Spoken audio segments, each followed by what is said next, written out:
오늘 이 시간 우리에게 주신 하나님의 말씀은 열왕기하 18장 13절에서 25절까지 말씀입니다.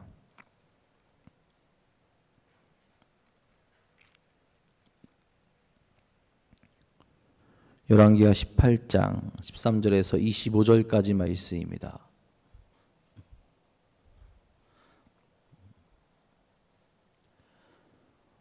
오늘 이 시간 우리에게 주신 하나님의 말씀 다 같이 한 목소리로 받들어 읽도록 하겠습니다. 히스기야 왕 제14년에 아수르 왕 사느립이 올라와서 유다 모든 견고한 성읍들을 쳐서 점령하매 유다의 왕 히스기야가 라기스로 사람을 보내어 아수르 왕에게 이르되 내가 범죄하였나이다. 나를 떠나 돌아가소서. 왕이 내게 지으시는 것을 내가 당하리이다 하였더니 아수르 왕이 곧 은 300달란트와 근 30달란트를 정하여 유다 왕 히스기야에게 내게 한지라. 히스기야가 이에 여호와의 성전과 왕궁 곳간에 있는 은을 다 주었고 또 그때에 유다 왕 히스기야가 여호와의 성전 문의 금과 자기가 모든 기둥에 입힌 금을 벗겨 모두 아수르 왕에게 주었더라. 아수르 왕이 다르단과 랍사리스와 랍사게로 하여금 대군을 거느리고 라기스에서부터 예루살렘으로 가서 히스기야 왕을 치게 하매 그들이 예루살렘으로 올라가니라. 그들이 올라가서 윗모 수도 곁 곧 세탁자의 밭에 있는 큰 길에 이르러 서니라. 그들이 왕을 부르매 히기야의 아들로서 왕궁의 책임자인 엘리야김과 서인관 셈나와 아삽의 아들 사간 요아가 그에게 나가니 랍사게가 그들에게 이르되 너희가 히스기야에게 말하라. 대왕 아수르 왕의 말씀이 내가 의뢰하는 이 의뢰가 무엇이냐. 내가 쌓을 만한 계교와 용력이 있다고 한다마는 이는 이의 입에 붙은 말뿐이라. 내가 이제 누구를 의뢰하고 나를 반역하였느냐. 이제 내가 너를 의뢰하여 저 상한 갈대 지방이 애굽을 의뢰하는다. 사람이 그것을 의지하면 그의 손에 찔려 들어갈지라. 애굽의 왕 바로는 그에게 의뢰하는 모든 자에게 이와 같으니라. 너희가 내게 이르기를 우리는 우리 하나님 여호와를 의뢰하노라 하리라마는 히스기야가 그들의 산당과 제단을 제거하고 유다와 예루살렘 사람에게 명령하기를 예루살렘 이 제단 앞에서만 예배하라 하지 아니하였느냐 하셨나니 청하건대 이제 너는 내 주 아수르 왕과 내기하라. 내가 만일 말을 탈 사람을 낼 수 있다면 나는 내게 말 2,000마리를 주리라. 내가 어찌 내 주의 신하 중 지극히 작은 지휘관 한 사람인 물리치며 애굽을 의뢰하고 그 병거와 기병을 얻을 듯하냐. 내가 어찌 여호와의 뜻이 아니고야 이제 이 곳을 멸하러 올라왔겠느냐. 여호와께서 저대 내게 이르시기를 이 땅으로 올라와서 쳐서 멸하라 하셨느니라 하는지라. 아멘. 오늘도 우리를 거룩한 길로 인도하시는 하나님과 함께 나아가는 복되고 귀한 하루 되시기를 간절히 소망합니다. 여러분, 우리가 몸을 다칠 때 보면 언제 많이 다치게 됩니까? 방심하면 우리가 몸을 많이 다치게 되죠. 몸이 안 좋아서 어쩔 수 없이 다칠 새도 있지만 생각보다 부주의로 인하여서 생기게 되는 부상들이 좀 많은 편입니다. 제가 대학교 때 코 수술을 한 적이 있어요. 코 수술을. 그래서 잘 보시면 이렇게 사람들은 세워졌다라고 그렇게 이야기도 하긴 하는데 그렇진 않고요. 제가 학교 건물로 들어가고 있었는데 핸드폰을 이제 보면서 가고 있었어요. 그 당시에 누구랑 연락을 하느라. 근데 이제 앞을 잘 봤어야 하는데 앞을 힐끗 보고 문이 열려 있고 유리문이었거든요. 문이 열려 있구나. 그래서 생각하고 그대로 간 거예요. 그러니까 제 머리에는 확신이 있었죠. 내 앞에 아무것도 없이 열려 있구나. 그리고 저 빠른 걸음 들어가는데 그 빠른 걸음 그대로 유리문에 그대로 부딪혔습니다. 소리가 너무 크게 들렸어요. 그러니까 그 건물에서 경비를 서고 있던 경비 아저씨가 쫓아와서 괜찮냐고 물을 정도로 크게 소리가 났었고 저는 그때 부끄러우니까 괜찮다고 막 올라갔는데 계속 아픈 거예요. 그래서 병원에 가보니까 부러졌다. 이게 이제 뼈가 약간 약한 뼈라서 수술로 맞춰야 되고 한 일주일 정도 입원해 있어야 된다라고 그렇게 이야기를 하더라고요. 잠깐 방심했는데 나는 맞을 거라고 생각하고 지나갔는데 그것 때문에 유리문에 부딪히게 되었고 한 일주일 넘게 굉장히 크게 고생했던 기억이 있어요. 근데 사람들이 그거 놀리기도 해요. 어떻게 유림을 못 볼 수가 있느냐. 저는 장난으로 너무 그날따라 청소가 깨끗이 돼 있어서 마치 아무것도 없는 투명한 곳 같았다 얘기하지만 제가 할 말이 있겠습니까? 제가 방심해서 다친 건데 제가 얻은 교훈이라고는 앞으로는 더 잘 보고 다녀야겠다. 그걸 얻게 된 거죠. 그런데 생각보다 저와 같은 케이스가 학교 안에서도 많더라고요. 유리문에 부딪히거나 그냥 뛰어서 어디든가 부딪히거나 한눈 팔아서 넘어지거나 그런 일들이 좀 많이 있었습니다. 안 다치기 위해서는 늘 안전에 유의해야 하는데 방심하고 그리고 그 잠깐의 방심이 자기 자신을 다치게 하는 그런 일들로 몰아갈 수 있다라는 거죠. 여러분 믿음의 삶에도 마찬가지일 거예요. 잠깐의 방심 괜찮겠지 하는 그 안일한 마음이 우리를 죄로 몰고 갑니다. 그리고 그 죄는 불신앙의 길로 우리를 인도하게 되죠. 그것이 좋아 보일 때도 있고 그렇게 해도 괜찮다라고 느낄 때가 있고 지금 당장 그렇게 나아가게 되었을 때 그것이 우리를 옳은 길로 좋은 길로 인도한다고 생각할 때가 있습니다. 우리가 연약하기에 나도 모르게 거기에 동조되는 거죠. 하나님의 말씀은 우리가 그것을 지키기 위해 몸부림치고 애써도 온전히 지켜내기가 힘들 때가 많죠. 그만큼 우리가 죄에 더 익숙해진 삶, 죄로 가득한 세상 속에 살아가고 있기 때문에 그렇습니다. 우리가 가야 되는 길은 좁은 길인데 세상은 넓은 길로 가려고 하고요. 그 넓은 길이 죄의 길이다 보니 많은 사람들이 거기에 아무런 거리낌 없이 나아갈 때가 있다라는 거죠. 죄에 빠져 넘어지는 삶을 살아가기보다 우리는 이제는 좁은 길로 방심하지 아니하고 날마다 하나님 말씀 바라보며 거룩한 삶으로 나아갈 수 있기를 간절히 소망합니다. 오늘 말씀에서 남유다 왕국의 위기가 찾아오는 것을 보게 됩니다. 13절에 말하죠. 히스기야 왕 제14년에 아수르 왕 사네립이 올라와서 유다 모든 견고한 성읍들을 쳐서 점령하매 아수르가 이제 남유다를 공격하게 됩니다. 그들이 남유다 왕국 히스기야가 다스리고 있는 그 나라를 공격한 이유가 무엇입니까? 아마 아하스에 이어서 히스기야가 왕이 오르면서 반아수르 정책을 펼쳤기 때문일 거예요. 아하스라는 왕, 이 왕은 철저하게 아수르를 따랐던 왕입니다. 아수르에게 나아갔고 아수르에게 어떻게 보면 이스라엘 전체를 넘긴 거나 마찬가지 같은 그런 모습으로 아수르를 의지했던 왕이에요. 그랬던 나라가 히스기야가 왕이 오르면서 완전히 달라지게 되었죠. 어제 말씀에서 하나님을 바라보고 믿음으로 아수르를 저버리게 됩니다. 아마 이러한 히스기야의 정책은 아수르가 행하려 했던 많은 일들의 걸림돌이 되었을 거예요. 이로 인해서 장애물이 된 그 남유다를 제거하기 위해서 침공하게 되었다라는 겁니다. 근데 여러분 생각보다 아수르의 진격이 빠르고 강했던 거죠. 사네립은 남유다의 46개의 성읍을 점령하였는데 그 중에는 아주 중요한 요새들도 포함되어 있었습니다. 얼마나 거센 공격이 아수르로부터 시작되었는지 유다가 속수무책으로 당했다라는 거예요. 여러분 믿음을 가진 자들은 이런 공격을 세상으로부터 항상 당할 수 있습니다. 우리가 믿음의 결단을 하고 괜찮다라고 생각할 때 우리의 허를 찌르는 공격을 해오곤 하죠. 영적 전쟁도 마찬가지입니다. 우리를 힘들게 하고 우리를 넘어지게 만들고 우리로 정신 차리지 못하게 만들죠. 이럴 때 여러분 이게 필요한 것이 무엇일까요?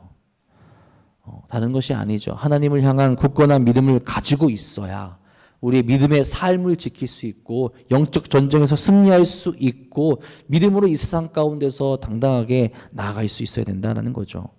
항상 하나님의 말씀을 가장 먼저 바라보고 하나님을 의지하며 나아갈 수 있어야 되는 겁니다.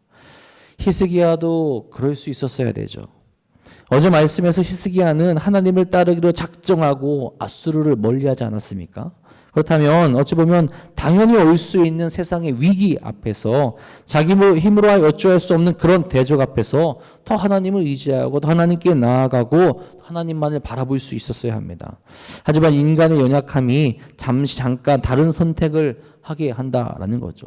눈앞에 닥친 그 위기 앞에서 하나님께 무릎 꿇고 하나님께 기도하기보다는 다른 선택을 하게 되었다라는 겁니다. 14절입니다. 유다의 왕 히스기야가 라게스로 사람을 보내어 아수르 왕에게 이르되 내가 범죄하였나이다. 나를 떠나 돌아가소서 왕이 내게 지으시는 것을 내가 당하리이다 하였더니 아수르 왕이 곧 은 300달란트와 금 30달란트를 정하여 유다 왕 히스기야에게 내게 한지라. 어제 말씀에서 나온 히스기야와는 좀 다른 모습이죠. 아수르 왕 앞에 두 손을 들어버립니다. 아수르 왕에게 나아가 자신이 잘못했다고 비는 모습을 보여주죠. 자신이 범죄하였다라고 그렇게 전합니다. 이런 히스기야의 모습은 하나님이 이사야를 통해서 아수르로부터 승리를 주겠다라는 예언의 말씀, 그 말씀을 기억하지 못하게 하고 하나님을 전적으로 의지하지 못하는 불신앙적인 모습을 보여주게 되는 거죠. 어떤 모습까지 보입니까? 당신이 요구하는 것, 그 무엇이든지 다 받아들이겠다라고 그렇게 이야기를 했죠. 하나님으로부터 온 정직한 신앙이라 평가받는 히스기야조차도 현재의 상황에 따라서 믿음이 흔들릴 수 있다라는 것을 너무나도 잘 보여주게 됩니다. 인간의 연약함과 한계를 너무나도 분명히 보여주는 거죠. 이런 연약함을 보여주면서 우리로 깨닫게 하는 것이 무엇이겠습니까? 구원은 나의 힘과 나의 능력으로 가능해지는 것이 아니라 하나님의 힘과 능력으로 얻게 된다는 것을 깨닫게 되죠. 실질적으로 아수르라는 대적 앞에서 히스기야가 취할 수 있는 길은 무엇이었습니까? 두 가지 길밖에 없었죠. 하나님을 더 의지하던, 아니면 다시 아수르 앞에 무릎을 꿇던. 스스로의 힘으로 할 수 있는 것이 아무것도 없다라는 거죠. 자, 그런데 이 모습을 이후에 히스기야의 모습을 보면서 더 하나님을 의지해야 된다라는 것을 깨닫게 한다라는 거죠. 지금은 무릎 꿇었을 때 당장의 고통, 당장의 어려움은 벗어나는 것 같지만 또 다른 위기가 몰려오게 되거든요. 그런데 하나님 앞에 나아갔을 때 하나님께서 해결해 주시는 것을 이후에 우리가 보게 되지 않습니까? 여러분, 아수르 왕은 엄청난 양의 금과 은을 달라고 합니다. 은 300달란트와 금 30달란트죠. 금은 1000kg 정도, 은은 약 10,000kg 정도입니다. 엄청난 양이에요. 자, 그런데 히스기야가 어떻게 합니까? 15절 16절에 말하죠. 히스기야가 이에 여호와의 성전과 왕궁 곳간에 있는 은을 다 주었고, 또 그때 유다 왕 히스기야가 여호와의 성전 문의 금과 자기가 모든 기둥에 입힌 금을 벗겨 모두 아수르 왕에게 주었더라. 그 엄청난 양의 어떤 배상금이라고 해야 될까요? 그것을 성전에 있던 것과 또 모든 기둥에 입힌 금까지 다 벗겨서 주게 돼요. 얼마나 굴욕적입니까? 믿음을 온전히 가지고 있던, 담대해 보이던 히스기야의 모습이 보이지 않습니다. 근데 여러분, 중요한 것은 이렇게 굴욕적인 힘 앞에, 권력 앞에 무릎을 한번 꿇으면 그것으로 끝나지가 않는다라는 거예요. 계속해서 믿음을 지키지 못하도록 세상은 계속해서 믿음의 사람들을 공격하게 된다라는 거죠. 아수르도 마찬가지입니다.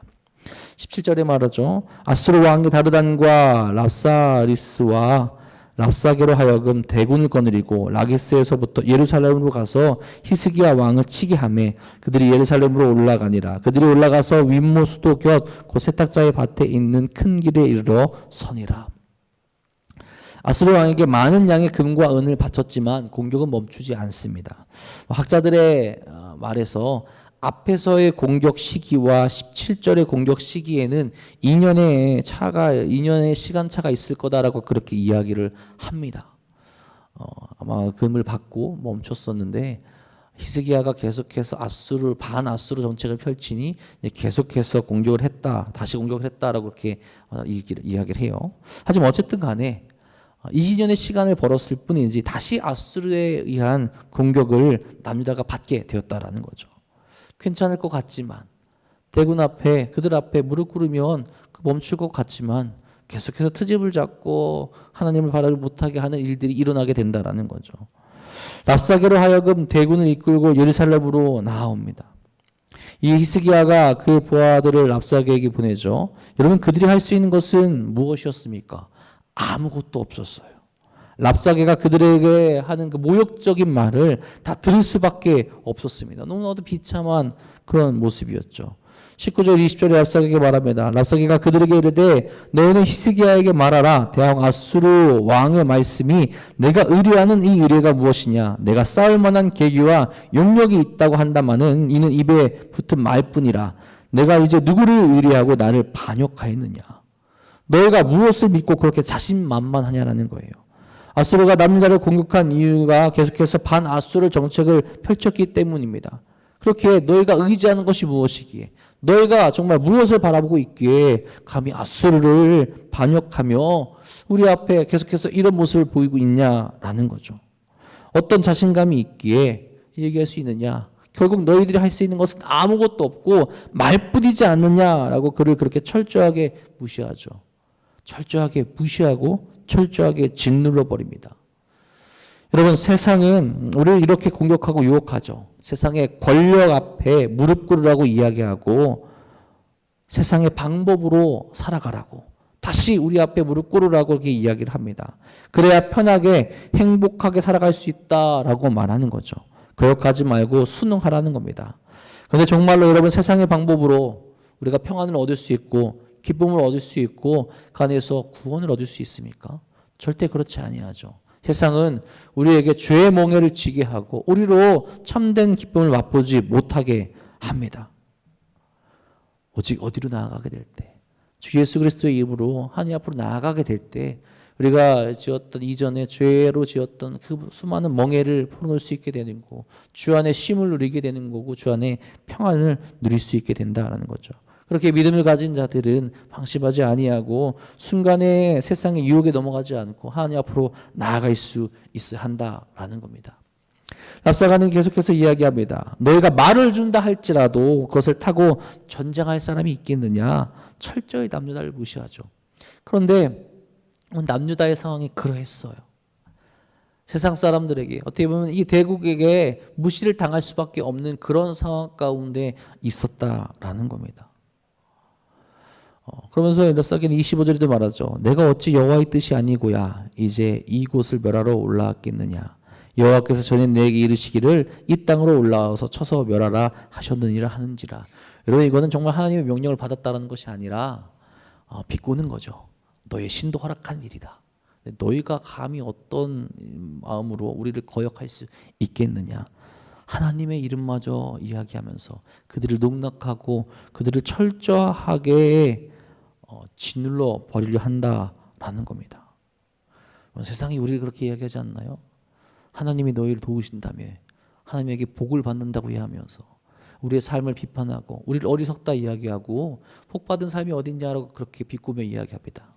근데 여러분, 우리는 믿음을 가진 자들은 명확하게 확신하며 살아갈 수 있죠. 하나님의 그 약속, 하나님께서 형통케 하시는 그 복, 이 세상 가운데 없을지라도 이후의 삶에서 하나님께서 우리에게 허락하시고 끝까지 우리를 포기하지 않으시고 구원 가운데 살아가게 하신다라는 것, 우리는 확신하고 살아갑니다.